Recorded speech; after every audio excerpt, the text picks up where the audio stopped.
Alright guys, welcome to another amazing tutorial, and in this lesson we're going to start talking about colors because in the last tutorial I believe whenever we drew these shapes we just got plain gray and black, and those aren't bad colors, but I think we can take it up a little bit. So what I want to do is I want to show you guys how to change the color for both the outline, which we call the stroke, and also the solid shapes, which are basically the fill color. So let's go ahead and change the outline first. Now go ahead and access your canvas, and what we want to do is, well, let me think about this. Let's go ahead and change the fill color. In other words, the color that's going to be pretty much in these solid shapes like this one right here. So in order to access that, we need to access a property called the fill style. Now what this is going to do is you're going to go ahead and write a color in here like blue, and now whenever we refresh this, I won't do it right now, but blue is going to take the place of black, and now all of your solid shapes are going to be blue. So along those same lines, if we just go ahead and copy this and alter this property slightly, instead of fill style, we also have access to the stroke style. Now the stroke style is basically the color of the outline of your shapes. So whenever you draw a shape like stroke rect, this is going to be the color of that. So we'll just make that one red. So if we go ahead and save this and refresh it, we now get a nice red stroke on our stroke shape and our nice blue fill whenever we made this fill rect right here.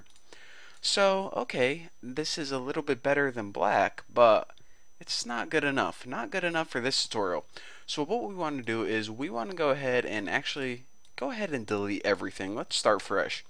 So what we have now is basically a canvas that we're going to draw 2D shapes on. Now we want something a little bit better than just plain Jane colors. So let me move this over so you guys can view a little better, because this is going to be good. So what I want to teach you guys how to do is apply a gradient to your colors. So the very first thing we need to do is say, okay, what we want to make is a simple gradient. So it's best to store this in variable, and I'm just going to call it G, because if I type out gradient, I'm probably going to have a typo. And now what you need to do is you need to say what kind of gradient you want and where you want it to be. So of course we want it to be on the canvas, and we just want to create a linear, definitely spelled that wrong, linear gradient. I believe that's how you spell it. I'll find out later on if I have some errors. And now, whenever you're making a linear gradient, it takes 4 parameters. The first parameter is the x start value. According to the x value, where do you want it to begin? At 0. We want it to begin in the top left, so I'm just going to put 0, 0 for the top left. And now you need to write, where do you want this gradient to stop? In other words, where a gradient is basically like a fade, one color to another color. So we just say we want this to go from 0, 0 to 100, 100. If we put it like 1,000, 1,000, then it would fade all the way like this. But 100, 100, we're just only going to make shapes in the top left. So our gradient's only going to be 100 by 100, like that. So that is the 4 parameters. The x and y value of where you want it to start, and the x and y value of where you want your gradient to stop fading.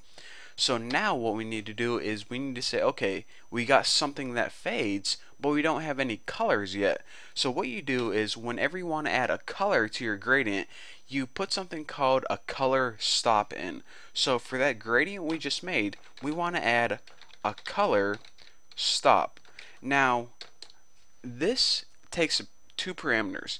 The first parameter is basically where do you want to add this color, and that takes any value from 0 to 1. So I'm just going to go ahead and write 0.0 so you guys remember. You can typically write things like 0.4, 0.6, 1. So at the very beginning, what color do I want to start my gradient out as? I'm going to start this gradient with a blue fade. And now what I'm going to do is, remember, this method right here, this function, takes 2 parameters, from 0 to 1. So if we fade one color starting at 0 and we fade another color like red at 1, it's going to start at the very beginning and fade to the very end. So it's going to start at blue and it's going to fade to red. Again, this is a very, very basic gradient, or fade as I more typically call it. So now we say, okay, we have a gradient variable that starts blue at the very beginning, and eventually it's going to end up red at the very end.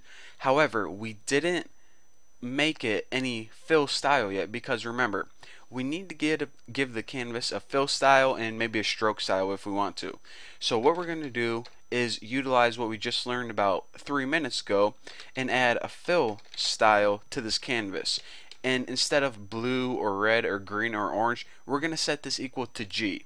Now whenever we draw any shapes that would typically just be a solid color, instead of that solid color, it's going to utilize this gradient, which is a gradient that fades from blue to red. So now the only thing we're missing is, okay, we got a canvas, a gradient, and we're telling it what color to fill shapes. Well, we actually need a shape now. So let's go ahead and hit canvas, and we'll just make a rectangle, simple rectangle. And again, what we need to do is give the start position and the size of that rectangle. And I'm just going to make this, let's just make a basic square. 100 by 100 starts at 0, 0, aka the top left. So now if I go ahead and refresh this, check it out. I got a simple square that starts in the top left, and I made that right here. Starts X position, Y position, and this is the size of it. And basically my gradient at the very beginning at 0, it starts at blue, and at 100%, in other words 1, it goes to red. So if you were to add another color here, let me just go ahead and add something like 0.5 and make it green. Maybe this will demonstrate a little bit better what's going on. We add another color here at 0.5, and just think of these as like percentages. This means 50%. And since our gradient goes from right here to right here, 50% is right around there. So that might be a little easier to see what's going on when they added that green color. It doesn't look the prettiest, but you know, for demonstration purposes, it'll do. So anyways, that's all you get for this tutorial. Thank you guys for watching. Don't forget to subscribe, and I'll see you guys in the next lesson.